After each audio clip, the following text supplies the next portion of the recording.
الحديث أسفا إنا جعلنا ما على الأرض زينة لها لنبلوهم أيهم أحسن عملا وإنا لجاعلون ما عليها صعيدا جرزا أم حسبت أن أصحاب الكهف والرقيم كانوا من آياتنا عجبا إذ أوى الفتية إلى الكهف فقالوا ربنا آتنا من لدنك رحمة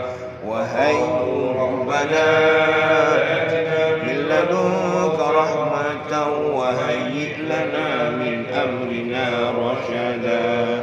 Sadaqallahul Azim.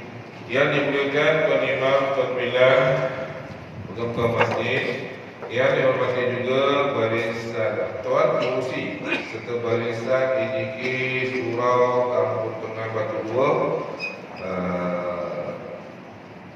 Tuan-tuan Haji, Puan-puan Hajar, Pakar Haji, Pakar Hajar, Ibu-ibu, ayah-ayah yang dirahmati Allah sekalian. Alhamdulillah. Syukur kita kepada Allah Subhanahu Wa Taala di mahrum ni'mat-Nya. Dapat kita sama-sama pada pagi Jumaat yang penuh barakah ini menyambung kuliah fiqh ibadah kita, khusus merujuk daripada kitab Qaulul Tam fi Ahkam Al-Ma'mum wal Imam karangan Syekh Iman.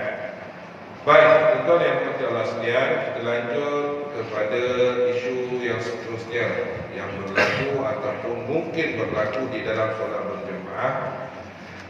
Bagaimanakah hukum berimamkan orang yang berat lidahnya? Baik. Maksud yang disebutkan orang yang berat lidah ni, dia macam gagap. Dia macam nak menyebutkan sesuatu makhraj huruf ataupun satu apa yang bacaan di dalam solat, dia agak berat nak sebut ni. Tapi apa hukumnya kalau kita berimam pada orang yang jin? Kalau contoh Bismillahirrahmanirrahim, macam agak-agak salah bacaan. Baik. Berdasarkan daripada pandangan Imam An-Nawawi rahimahullah taala dalam kitab Syahrul Muhadzab, mengambil kata-kata al-Baghdadi, iaitu jika solat seorang qari yang pandai membaca di belakang berimamkan orang yang berat lidahnya pada menyebutkan satu huruf ataupun dua huruf, seperti tidak boleh nak menyebutkan huruf qaf, tetap kita menyebut kaf. Contoh huruf qaf kan tebal sikit tuan, tapi dia nak menyebut kaf. Kan? Dengan makhrajnya yang kurang elok, bahkan dia sebut dia akan makhraj kaf dan tidak kepada qaf. Apa hukumnya tuan-tuan? Maka sesungguhnya tuan-tuan, hukum berimamkan orang yang serupa adalah sah tetapi makruh. Sah hukumnya tetapi makruh. Yang ini orang yang gagap, contoh misalkan dia jadi imam tuan-tuan, ada di belakangnya suruh kirakan mungkin ada di kalangan jemaah tu ada yang qari, yang pandai baca dan pandai menyebut tuan-tuan. Tetapi kalau sekiranya qari tersebut tidak ke depan, dia berimamkan orang yang serupa, maka makmum berimamkan orang yang serupa, maknanya sah solatnya tapi makruh. Tetapi kalau kita lihat balik tuan-tuan, perhatikan balik, kalau sebutannya itu jelas sebutan yang salah, sebutan yang kata orang tu kesalahan tu dikategorikan kesalahan yang jali, kesalahan yang jelas, bukannya kesalahan yang tersembunyi, maka kalau sekiranya tidak diperbetulkan balik dalam solat, maka solat imam tersebut tidak sah dan orang yang mengikutnya itu pun tidak sah.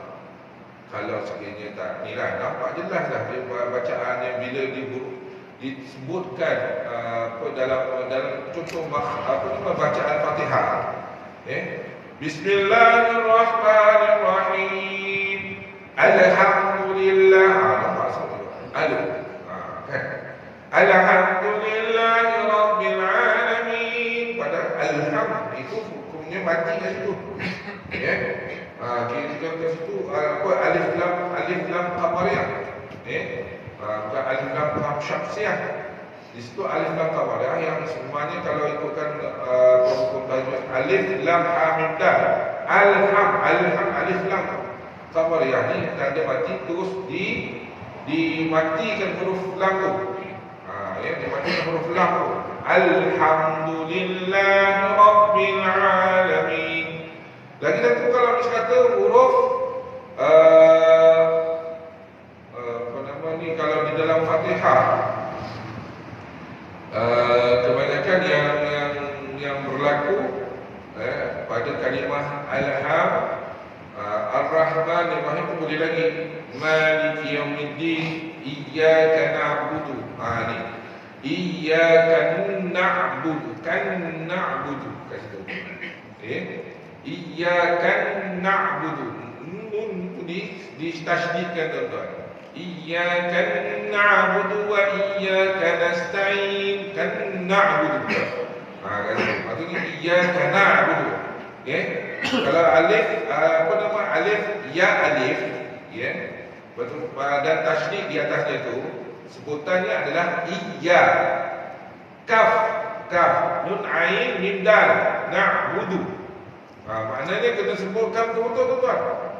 Letakkan huruf itu pada tempatnya. Sebut dengan sejelas-jelasnya. Itu dari segi Fatihah tuan. Walaupun okey, kita kalau imam yang menjadi imam ni, dia mesti menitik beratkan dari segi bacaannya pada rukun-rukun bacaan. Rukun-rukun bacaan yang kita lihat pada itu tuan, pada 5 rukun bacaan dalam solat. Pertama takbir, kedua Fatihah, ketiga bacaan tahiyat, keempat salam dan keempat selawat dan kelima salam. Yang 5 tempat ini yang semuanya dijaga betul-betul bacaan. Kalau tempat yang lain tuan-tuan adalah hukumnya sunat sahaja. Kalau berlaku kesilapan tuan-tuan, dekat pada bacaan sunat, tidak menjejaskan dari segi rukun solat, tidak menjejaskan dari rukun bacaan solat.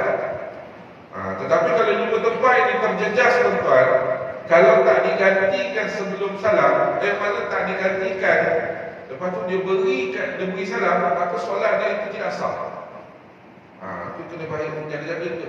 Tetapi berbalik kepada bicara mengenai tentang orang yang berat lidahnya, mungkin gagap, mungkin dari segi dari segi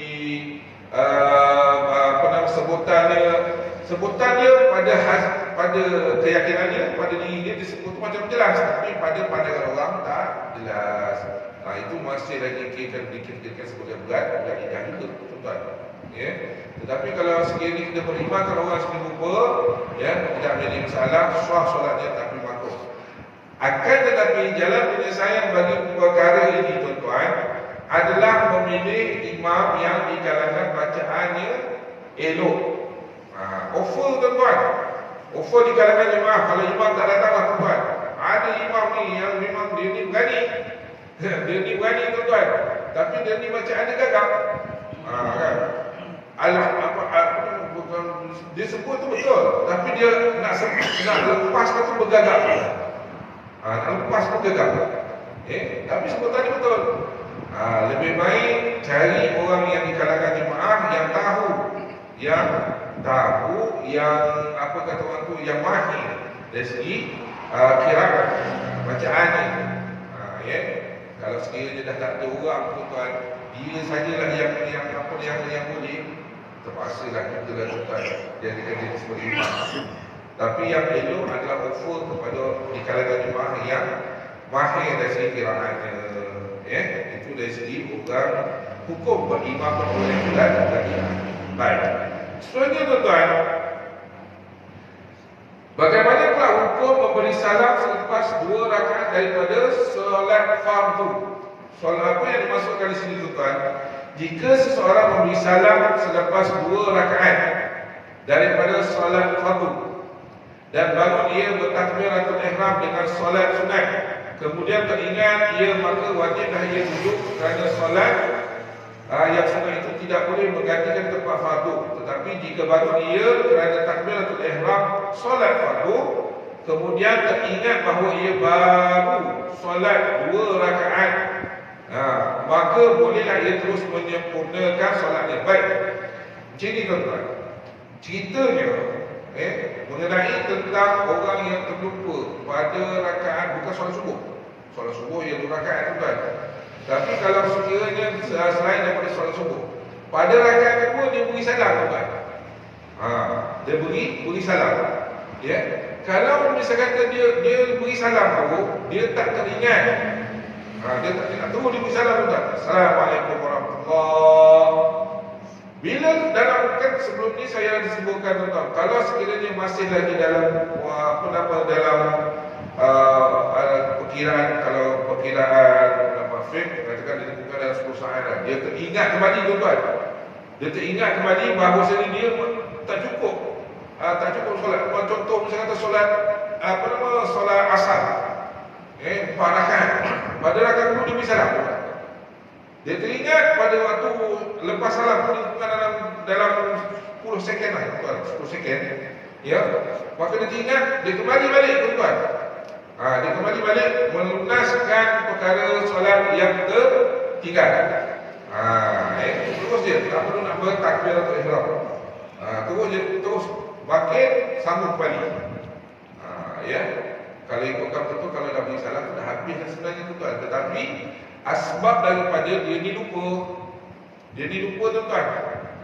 Dia lupa, maka kat sini disebutkan oleh Syekh Iman mengambil apa yang dinyatakan oleh Al-Baghawi, maknanya dia bangkit kembali, dan tak perlu untuk dia melaksanakan takbiratul ihram. Tidak perlu untuk dia takbiratul ihram. Jadi kalau teringat tentang perkara tersebut, dalam waktu yang kadar dibuka 10 saat, dalam waktu 10 saat itu selepas salam, maka dia dah sambunglah kembali dari segi perbuatan solatnya. Tapi kalau selepas daripada itu, maka sebenarnya dia kena solatnya tidak sah, dia kena ulang kembali juga solatnya, ulang semula. Tak boleh tidak. Contoh misalkan dah bersalam lah, Assalamualaikum warahmatullahi. Assalamualaikum warahmatullahi. Walaupun dia lupa ni, syoknya agak-agak khusyuk dengan solat ni tuan. Tapi dia terlupa, dia ni belum selesai lagi perbuatan solat asar daripada 4 rakaat. Dia 2 rakaat dia beri salam. 2 rakaat dia beri salam, dia semua zikir alhamdulillah ini lah. Aku terlupa. Ada 2 rakaat lagi tertinggal. Contoh misalkan terang tuan. Ya. Maka kalau masa melebihi daripada ataupun masa 10 second itulah, 10 saat tu dah lebih daripada itu, maka dia kena ulang kembali solat. Ulang kembali. Tidak valid dari sisi solat yang dilakukan tadi. Maka solat itu dah terbatal. Kalau dia nak buat apa dah. Boleh jelaskan ini tuan maknanya kalau saya ada yang berlaku tuan, perkara ada yang berlaku. Saya ni azan. Saya ni lagi dia bangkit terus. Tak, kalau masa dalam 10 second tu, dia tak perlu 10 second. dalam 10 second, dalam masa 10 second tu, dia tak perlu lagi nak takbir. Dia teringat yang dia ni ada lagi 2 rakaat belum selesai. Maka terus bangkit terus. Buat salat dulu. Tentu dah beri salam kedua. Assalamualaikum warahmatullahi. Assalamualaikum warahmatullahi. Teringat lagi yang 2 lagi ketinggal. Maka dia terus jalan melaksanakan tuan, tak perlu nak takbir lagi. Itu dalam hitungan. Tapi kalau lebih daripada waktu itu, maka solatnya itu terbatal, memang terbatal, maksudnya tak sah tuan. Tak sah solatnya, dia kena ulang kembali solat. Baik. Seterusnya, bagaimanakah hukum makmum bangun sebelum imam memberi salam? Ini macam mana berlaku tuan? Makmum bangun sebelum imam beri salam. Macam mana pula? Baik. Jika makmum yang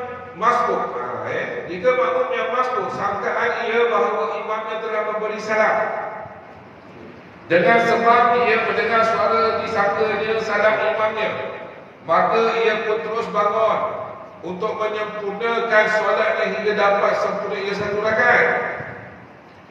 Dan duduk ia untuk membaca tasyahud. Kemudian mengetahui ia bahawa imamnya belum lagi memberi salam, maka sesungguhnya nyatalah bahawa sangkaan itu adalah salah, tidak tepat. Maka rakaat itu tidaklah dikira dengannya, kerana ia mengerjakan bukan pada tempatnya. Dan jika sekiranya imam memberi salam padahal ia masih di dalam qiyamnya, maka harus boleh ia terus sempurnakan solatnya, atau wajib ia duduk dahulu kemudian bangun semula sempurnakan solatnya. Dan pada masalah ini ada dua pandangan yang lebih asah: duduk dahulu kemudian bangun semula, kerana qiyam itu berlaku bukan pada tempatnya. Dan akhir sekali disunatkan untuk sujud sahwi. Baik, macam ini tuan-tuan. Kalaulah sekiranya imam makmum ni tadi, makmum jemaah yang masbuk, dia mungkin pada ketika itu jemaah yang terlampau ramai, diri dia dengan imam agak jauh jaraknya, jauh jaraknya, dan asbab daripada keterbatasan pandangan nak lihat kedudukan imam. Imam pula tidak pakai mic, imam tak pakai. Ini nak macam ni sekarang ni tuan, tak jelas. Dia sayup-sayup je dengar takbiratul ihram imam. Maknanya takbir intiqalat imam tu sayup-sayup je tuan-tuan, Maka bila dia berduduk pada tahiyat, imam berada pada tahiyat, dia pun berada pada tahiyat, tapi dia sangkanya imam ni dah beri salam tu. Dia beri salam, Assalamualaikum, sayup je tu. Tu dia bangun, sedarkan tuan-tuan. Ketika itu imam belum beri salam lagi. Imam belum beri salam lagi tuan-tuan.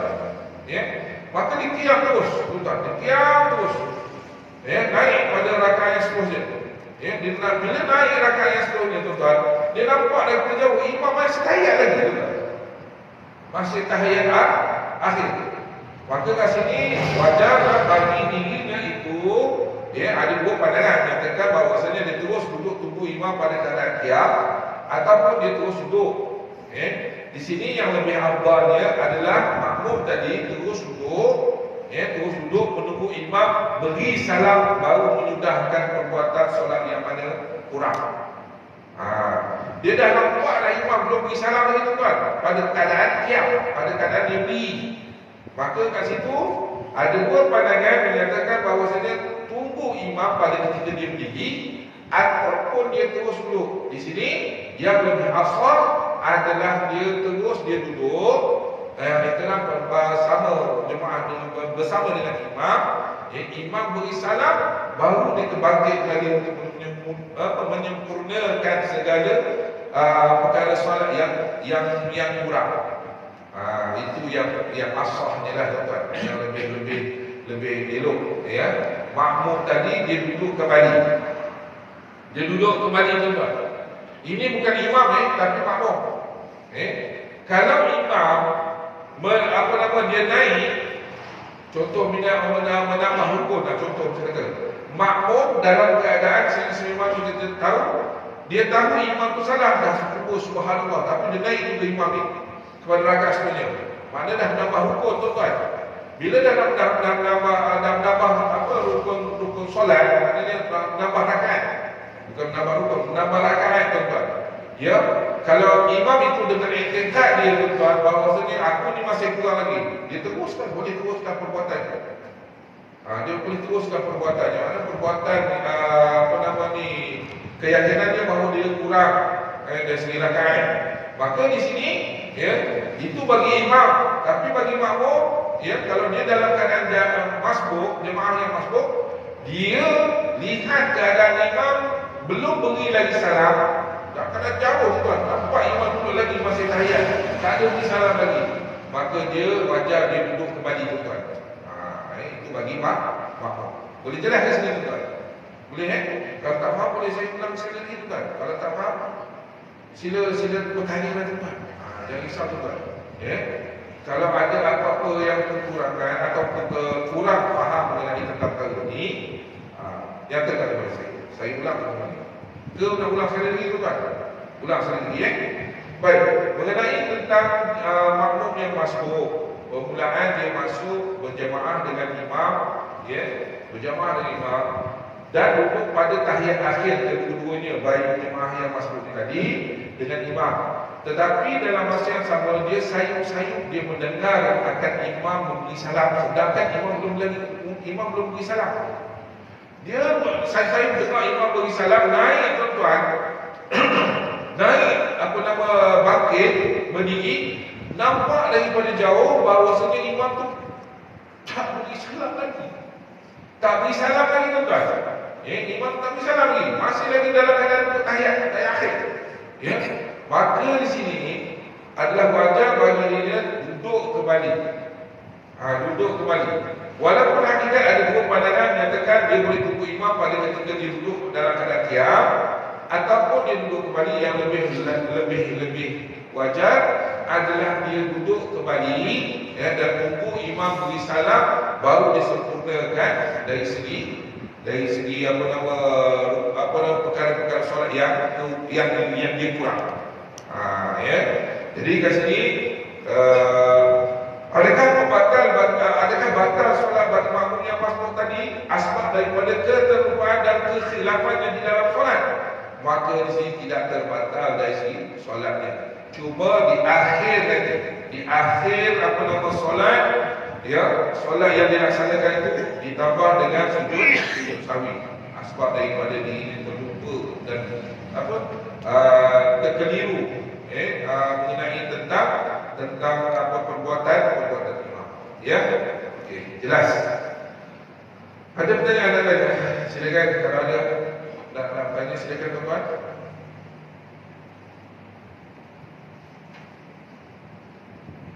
Ada? Okey, kalau tak ada saya teruskan tuan-tuan. Baik. Mengenai tentang perkara mu'allal tuan-tuan. Mu'allal ni apa maksudnya tuan-tuan?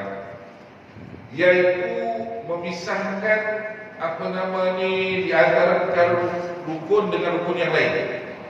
Ya, memisahkan di antara rukun dengan rukun yang lain dalam solat. Dia ada senang cerita kalau istilah tajwid disebutkan sebagai apa? Kalau dalam rukun dia memisahkan daripada rukun. Ini malah ni akan memisahkan rukun pada rukun yang lain. Maknanya di sini tuan-tuan, contoh saya nak sebutkan sini, perkara rukun nak bezakan dengan perkara sunat. Contoh takbiratul ihram. Takbiratul ihram. Takbiratul ihram. Takbiratul ihram ni tuan-tuan, hukumnya adalah rukun. Rukun dan wajib hukumnya pelaksanaannya. Baik. Selepas takbir ada perkara sunat tuan-tuan, iaitu doa iftitah. Baik. Sebutan takbiratul ihram dengan awalan sebutan doa iftitah sama tuan-tuan, takbir. Kalau kita sebutkan takbiratul ihram Allahu akbar, kan? Ya. Kalau doa iftitah Allahu akbar kabira walhamdulillahi katsira. Di sini yang perlu ada mu'allal dia, ada guide dia, ada pemisahnya tuan-tuan. Kena bezakan di antara perkara rukun dengan perkara sunat. Kena ada mu'allal kat situ tuan-tuan. Senang cerita kalau misalnya kata dalam rukun tajwid, dia saktah latifah, berhenti seketika. Hukum tajwid, ya, dia kalau hukum tajwid disebut sebagai berhenti seketika, tuan, dalam satu nafas. Tetapi dia bukan berhenti seketika, tuan. Dia cuma memisahkan di antara rukun dengan rukun yang lain, dan dia membezakan di antara perkara rukun dengan perkara sunat. Itu namanya mu'allal. Dia ada pemisahnya, tuan. Dalam takbiratul ihram, ini yang perlu berhati-hati. Kena perlu berhati-hati. Jangan dimasukkan bacaan rukun dengan dalam bacaan sunat. Contoh, misalnya kata tuan-tuan, dia takbiratul ihram Allahu akbar kabira walhamdulillah. Tak sah tuan-tuan. Tak sah tuan-tuan. Kat situ memang tak sah tuan-tuan. Kena sentuh betul Allahu Akbar. Ambil nafas. Allahu Akbar kabira walhamdulillahi katsiran. Tu baik. Itu dari segi perkara rukun dengan perkara sunat. Manakala perkara rukun dengan perkara rukun yang lain. Contoh, misal kata tuan, daripada qiyam kepada rukuk. Daripada qiyam kepada rukuk tuan. Situ pun ada mualahnya. Contohlah kita habis saja membaca surah. Baca surah dalam solat ataupun membaca ayat beberapa potongan ayat selepas bacaan Fatihah. Bacaan itu adalah bacaan apa? Sunat hayat. Sunat hayat. Baik. Jadi habis saja tuan membaca surah ataupun potongan ayat, dia berhenti seketika kat situ tuan. Yakul lahu kufuwan ahad. Berhenti seketika tu. Kena ada dia punya garang, bukan garang tu lah. Dia punya pemisahnya tu. Pemisahnya tu. Ya. Maka kali ni yang sebenarnya sebelum daripada qiyam nak pergi kepada rukuk, kena ada pemisah yang tuan. Dia ada rukun dengan rukun yang lain.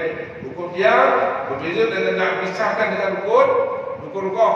Maka dia berhenti seketika. Lepas saja habis dia baca bacaan beberapa ayat, terus berhenti seketika, barulah takbir Allahu Akbar kepada rukuk. Itu dah punya ada malam tuan.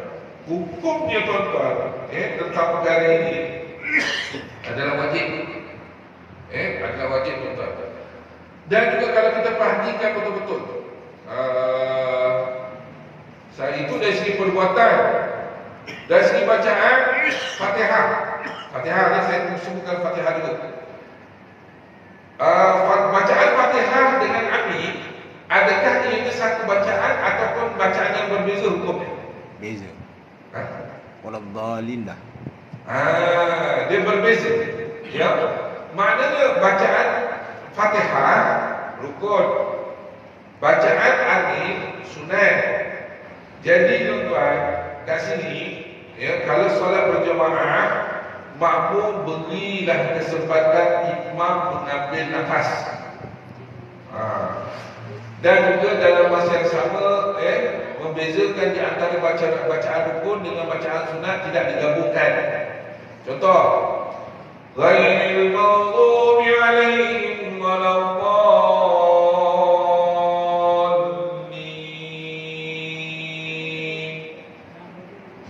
Amin. Berhenti seketika untuk kali itu. Maknanya ada pemisah bacaan rukun dengan bacaan sunat tuan. Amin adalah sunat hukumnya membaca. Tetapi akhir kepada Fatihah itu adalah kalimah Al-Dhalin.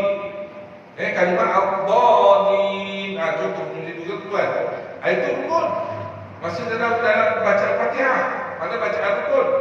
Oleh yang demikian, di sini pula dijelaskan di dalam kitab ini juga, dalam kitab Qaulun Tam fi Ahkam al-Ma'mum wal Imam ini, pada ketika mana habis saja kalimah Al-Dhalin, iaitu akhir kalimah kepada surah Fatihah. Akhir kalimah kepada surah Fatihah, bila habis saja tuan-tuan, ghairil maghdubi 'alaihim waladdallin. Pada ketika itulah sunat hukumnya setiap orang baca Allahumma ghfirli. Sebelum baca amin ni, sunat bacaannya Allahumma ghfirli, barulah amin. Sunnah tuan. Kat sinilah kadang-kadang orang tak nampak. Saya dah sebutkan sebelum ni tuan. Ada beberapa bacaan doa sunat diucapkan selepas selepas membaca bacaan rukun, dan juga ada beberapa bacaan sunat diiringi dengan doa. Habis je saja kalimah Al-Dhalin. Contoh apa saya kata tu? Allahumma ghfirli. Allahumma ghfirli tuan-tuan. Barulah serta baca amin sama dengan imam dan rumah makmum. Kat situ sunatnya berdoa tuan-tuan. Berdoa. Iaitu Allahumma ghfirli. Pendek je tuan-tuan. Allahumma ghfirli. Maknanya Allah yang Tuhan kami ampunkan aku. Barulah sebutkan segala perkenankanlah ya Allah. Hukumnya sunat tuan-tuan. Menambah bacaan doa di situ. Dan juga dalam masa yang sama juga, kenapa sunat hukumnya bacaan doa? Di sini dapatlah imam kalau memimpin solat berjamaah mengambil nafas, tuan-tuan. Dan mengambil nafas satu, itu faedahnya. Bagi imam mengambil nafas, tidaklah sampai menyambung, tuan-tuan. Belum dari Allahin, makin lagi, tuan-tuan. Aku dah amin. Ini kena ubah ni, tuan-tuan. Ni kena ubah. Ini saya selalu lihat kadang-kadang, tuan-tuan, mana solat berjemaah. Lihat benar-benar belum habis imam baca, tuan-tuan. Masih lagi berbunyi ni, tuan-tuan. Aku dah amin. Mana kat sini, tuan-tuan, tidak bertepatan dengan sunnah Nabi sallallahu alaihi wasallam.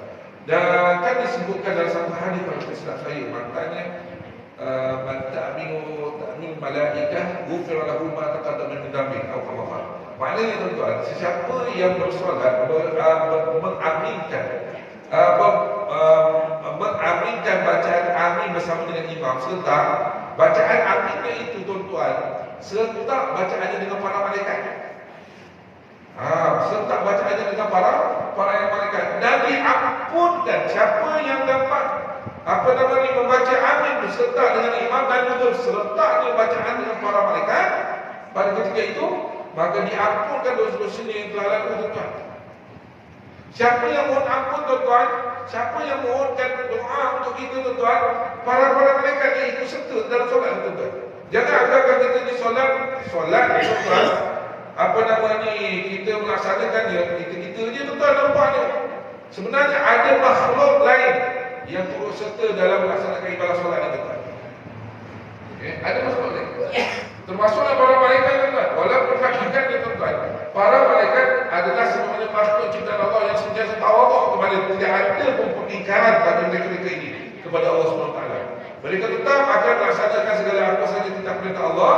Dalam masa yang sama juga, apa yang dilakukan oleh manusia ni, tuan-tuan, dilakukan oleh manusia ni, dia dalam masa yang sama peribadatannya pun, dia, tuan-tuan, dia sentiasa beribadah kepada Allah ikut apa saja yang manusia laksanakan.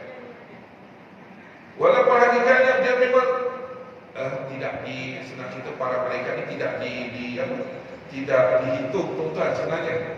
Kerana dijadikan oleh Allah SWT sentiasa mentaati akan perintah Allah.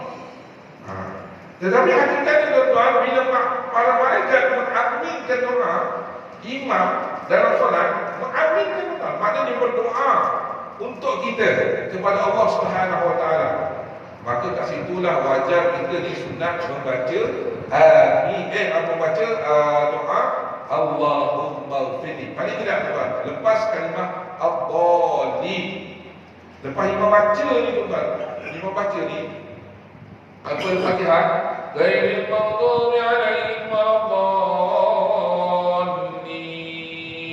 Kita ni makmum ni, tuan-tuan, dengan imam Allahumma ghfirli, barulah sebut amin serta, tuan-tuan.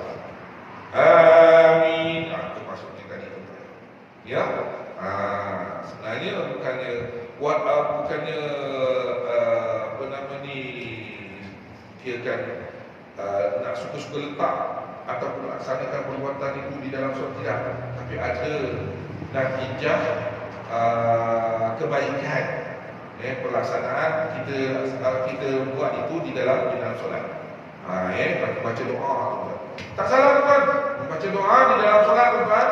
Berdoa dalam bahasa Arab yang sebenarnya berunsurkan daripada Al-Quran mungkin, berunsurnya sumbernya daripada hadis mungkin, dan juga zikir-zikir yang boleh diucapkan di dalam solat, tidak membatalkan bacaan, tidak menjejaskan bacaan di dalam solat, terutama sekali rukun solat, rukun bacaan solat. Tidak. Selagi mana ia berdasarkan berdoa, zikir, ayat Al-Quran, maka tidak menjadi masalah. Tetapi selain daripada itu, tuan-tuan, wa imam sekalipun dia tahu maknanya Fatihah daripada A sampai Z, tuan-tuan, basmalah pun dia tahu maknanya, tuan-tuan, sampailah ad-dallin, tuan-tuan, dia tahu maknanya, dia tukar bacaan itu dalam bacaan lain. segala puji bagi Allah Tuhan yang segala puji bagi Allah yang segala puji. Mana bismillahirrahmanirrahim. Dengan nama Allah yang Maha Pemurah lagi Maha Mengasihani. Segala puji bagi Allah Tuhan yang mentadbir sekalian alam. Segala yang Maha Pengasih lagi Maha Penyayang lagi. Yang memiliki hari pembalasan. Contoh bisa kata, dia tahu tuan. Ia akan aku kepadamu kami memohon kepadamu kami beribadah dan kepadamu kami mohon pertolongan. Contoh misalnya tuan, dia tahu maknanya daripada surah Fatihah punya makna dia kata sampai saya tuan. Dia tahu, tapi tidak memadai dan tidak melengkapkan pun bacaannya di dalam solat mengenai itu tanpa Fatihah. Dia baca juga dalam bahasa Arab itu tuan. Ya, jelas saya tuan-tuan. Balik kepada mengenai tentang mu'allad ni tadi, balik mu'allad tadi, kalau ada mu'allad di antara rukun-rukun itu adalah wajib hukumnya. Ada pemisah di antara rukun, satu rukun dengan rukun yang lain. Rukun bacaan dengan rukun bacaan yang lain, ataupun perkara rukun perbuatan solat dengan perkara rukun perbuatan solat yang lain. Maksudnya perbuatan di dalam solat itu sendiri. Ya, jelas ya tuan-tuan ya? Baik. Okey, saya berikan ruang lah kalau sekiranya ada ruang untuk tuan-tuan nak tanya silakan. Silakan tuan-tuan. Ada nak tanya? Mungkin hari ini rasa agak lepas ramai puasa tak hari ni kot. Hari Asyura ini. Ada yang tanya? Habis? Tak lagi, belum lagi. Belum lagi ya? Okey, kalau tak ada saya teruskan. Sikit lagi.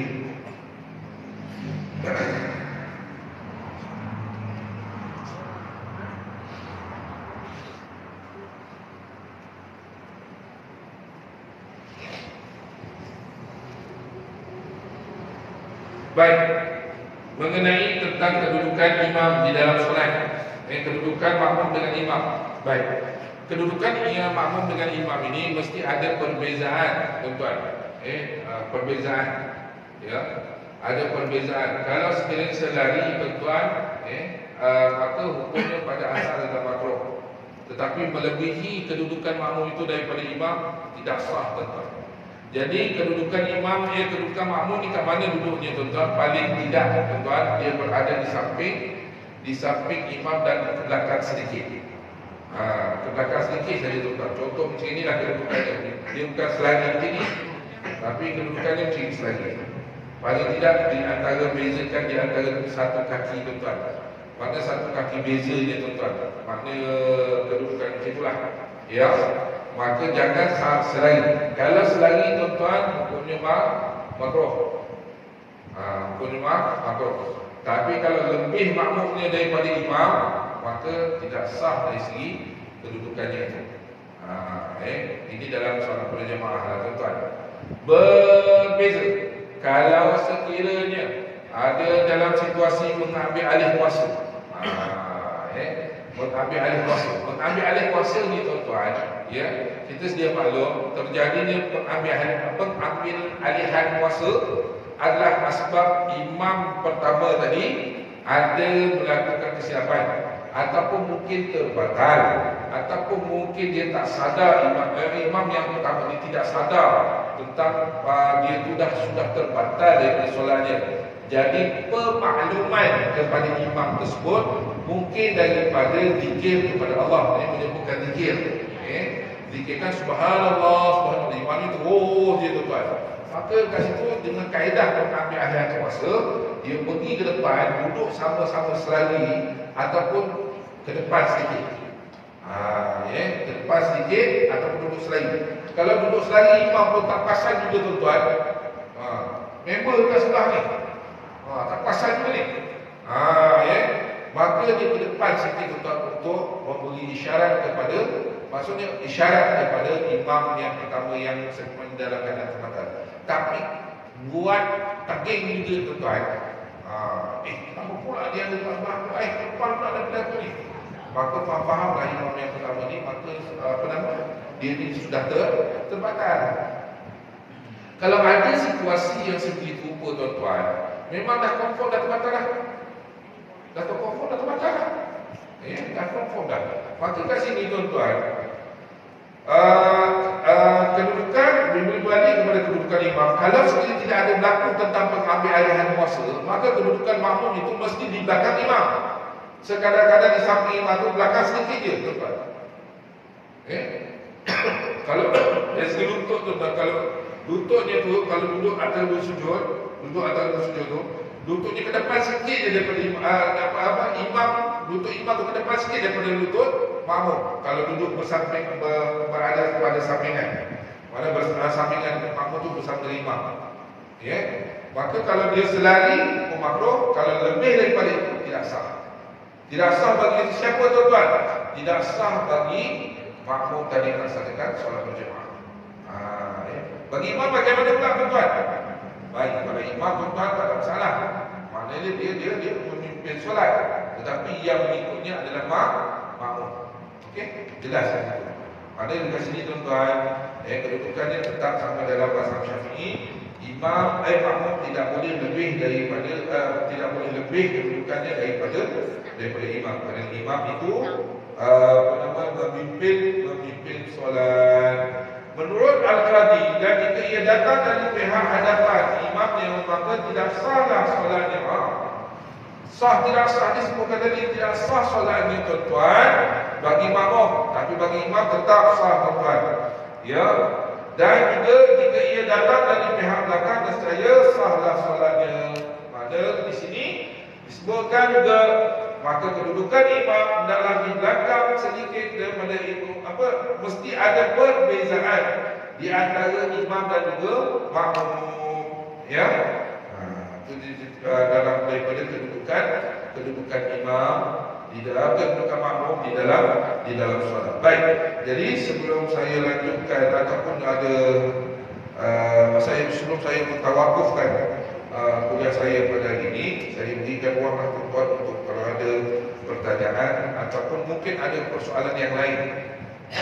Sempena ni hari Asyura ni, tuan. Hari ini kan Asyura kan. Malah hari Tasu'ah. Tasu'ah ni hari ke-9 dalam bulan Muharram. Hari ini hari Asyura, hari ke-10. Di sini memang sebenarnya untuk berpuasa. Bagi yang mana berkemampuan puasalah. Kalau kita tak ada, mungkin ada masalah yang lain, tak ada masalah. Okey, ada pertanyaan ke dalam silakan. Ada? Orang beza apa ni? Makmum yang kamu tu kecil. Dia tak ada. Macam mana tu makmum macam makmum ni? Saya mana? Okey, baik. Kalau sekiranya ada situasi sebegitu rupa, maka dia makmum yang belakang ini hendaklah mengikut imam yang kedua, yang telah berada pada kedudukan imam. Dia sembahyang juga. Ya. Walaupun hakikat yang penawar ni imam pertama ni tak ni gitu kan. Tak padahal dah pun dah batal tu kan. Maka makmum yang di belakang ni tuan, yang mana hendaklah mengikut makmum yang imam yang kedua. Kerana dia bukan yang suka-suka tuan nak mengambil alih kuasa ni tuan. Ada sebablah imam tu terbatal mungkin dari segi solat dia, sebab itu dia mengambil alih kuasa pemimpin solat tersebut. Kena yang makmum yang belakang ni kena ikut imam. Makmum yang belakang yang belakang ni ikut imam yang kedua, bukan yang pertama. Kena itulah kaedah kan. Kena ikut imam yang kedua. Sebab dah confirm imam yang pertama itu ada masalah.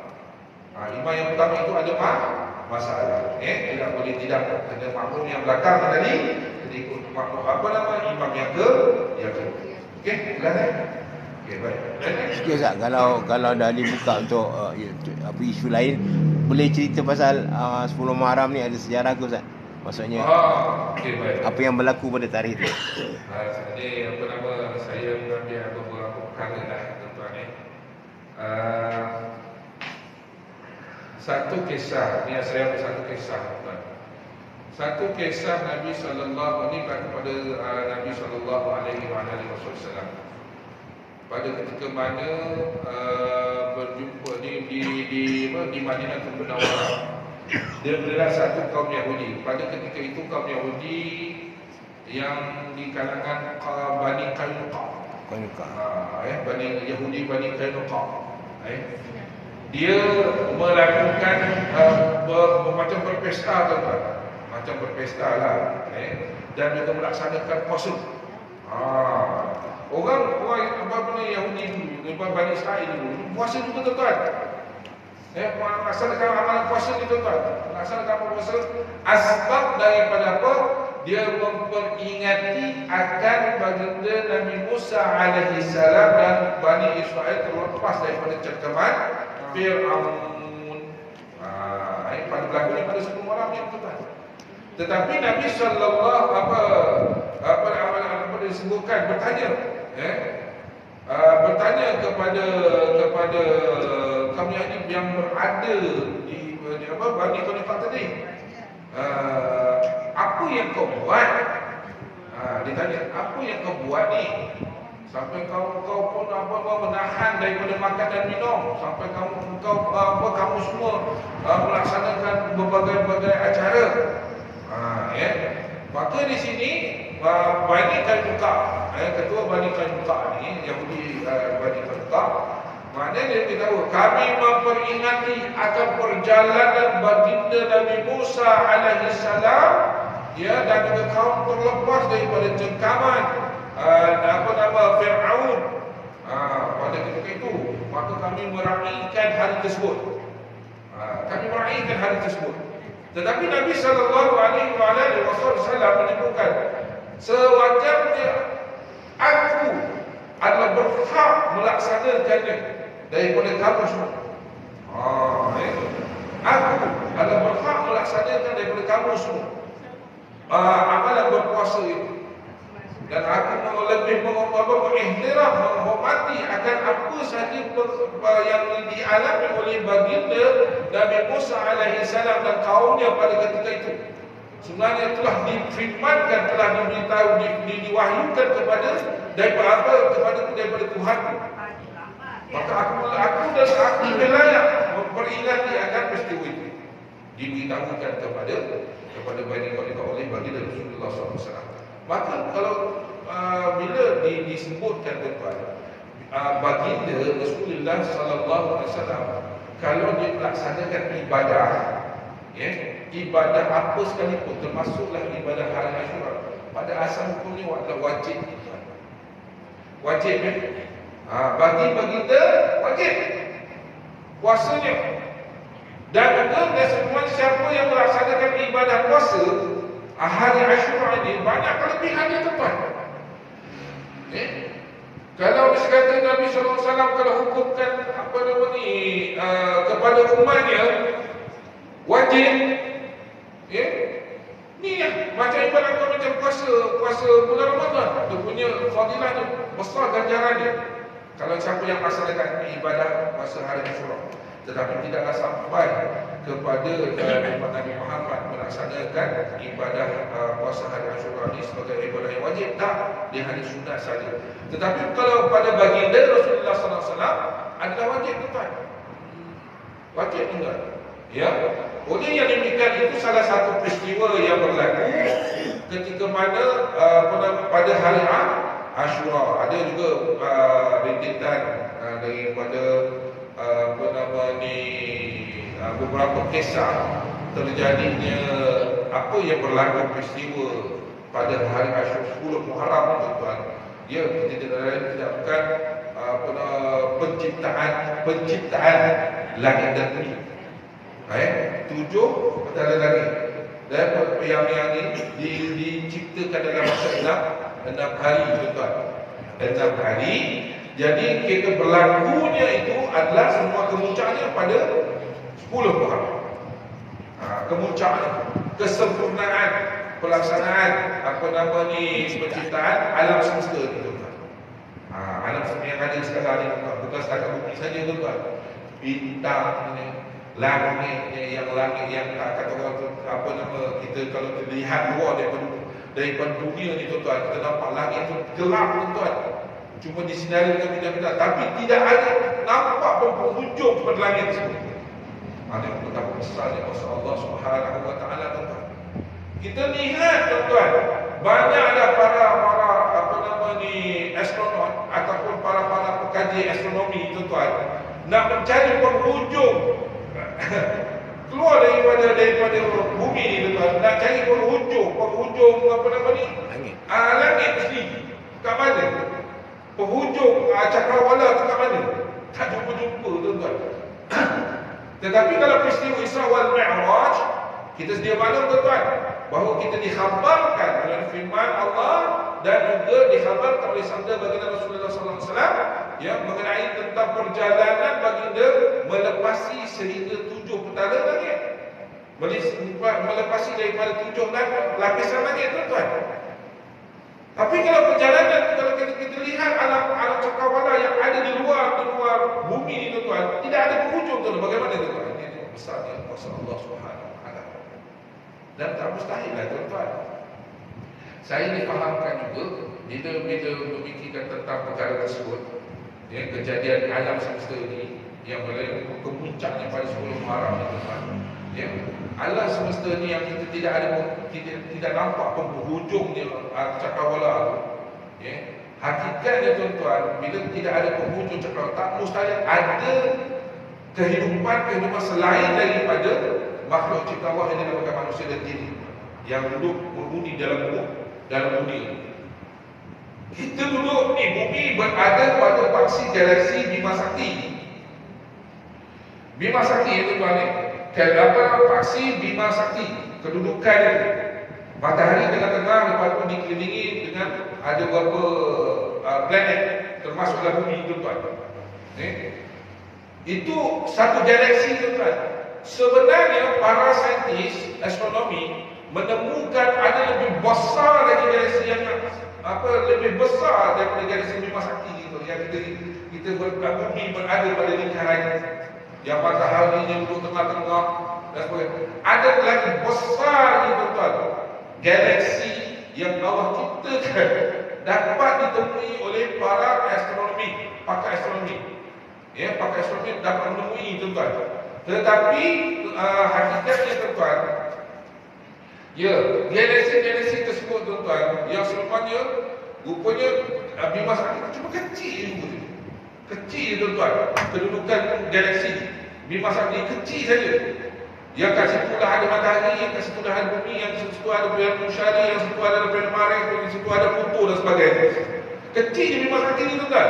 Rupanya kajian telah dibuat oleh zaman terakhir ini, ya. Kajian telah dibuat mengenai beberapa datang di penggembaraan kononnya manusia buat penggembaraan menemui bahawasanya ada lebih besar lagi galaksi yang nak dibandingkan galaksi Bima Sakti ni. Bandingannya ibaratkan 50 nisbah 1 nisbah 50 tuan-tuan. 1 nisbah 50. Maknanya apa tuan-tuan? Nisbah 50, 1 nisbah 50. Mana galaksi tu tuan-tuan, dia punya besar dia nak dibandingkan galaksi Bima Sakti 50. Keadaan ni baru nak boleh sama dengan galaksi tersebut. 1 nisbah 50. Agak besar mana tuan-tuan? Itu kebesaran Allah Subhanahu Wa Taala menciptakan alam semesta ni tuan-tuan. Dia kita lihat dari segi akal fikiran manusia tanpa penghujung. Tetapi Allah Subhanahu Wa Taala menciptakan langit dan bumi ini pada ketika yang sebenarnya kemuncaknya adalah pada 10 Muharram itu dirakamkan oleh para ulama mengenai tentang itu salah satu peristiwa yang berlaku pada 10 Muharram. Ya, dan ada lagi beberapa lagi perkara yang terjadi pada 10 Muharram ni, tapi dia tak tempat kita nak sampaikan pada waktu yang sesuai ini. InsyaAllah kita kalau sekiranya ada berkesempatan pada waktu yang lain, insyaAllah kita akan kongsikan. Kalau sekiranya tuan-tuan berkesempatan juga, malam ni memang saya ada di Kampung Kuah, memang ada ceramah khas mengenai tentang 10 Muharram ni, insyaAllah. Kalau bersama-sama boleh dari sana, insyaAllah. Yang baik itu semua kepada Allah. Untuk atas kafaran dosa sendiri saya mohon maaf. Sekiranya ada tersilap kata, tersalah bahasa, saya hanya menyampaikan kongsikan apa yang saya kongsikan pada hari ini. Mudah dia beri kemanfaatan yang terbaik kepada kita semua. Tapi apapun tuan-tuan, ya, saya ucapkan juga selamat melaksanakan ibadah puasa sunat pada hari ini siapa yang melaksanakannya, dan mudah-mudahan ibadah-ibadah yang tuan laksanakan itu termasuklah pelaksanaan ibadah puasa sunat itu diterima oleh Allah Subhanahu Wa Taala dan diganjarkan jalan yang berlipat-lipat kali di sisi ini, insya-Allah. Amin, Allahumma amin. Kita tutup majlis ini dengan doa. أعوذ بالله من الشيطان الرجيم بسم الله الرحمن الرحيم الحمد لله رب العالمين والصلاة والسلام على أشرف الأنبياء والمرسلين سيدنا محمد وعلى آله وصحبه أجمعين اللهم تعالى عافين وفقنا في الدين وعلمنا تعالى اللهم ارزقنا يا رب العالمين النبيين وحفظ المرسلين واجعلنا من عباد الرحمن في آخرة برحمتك يا رب العالمين ربنا آتنا في الدنيا حسنة وفي الآخرة حسنة وقنا عذاب النار صلى الله على سيدنا محمد وعلى آله وصحبه وسلم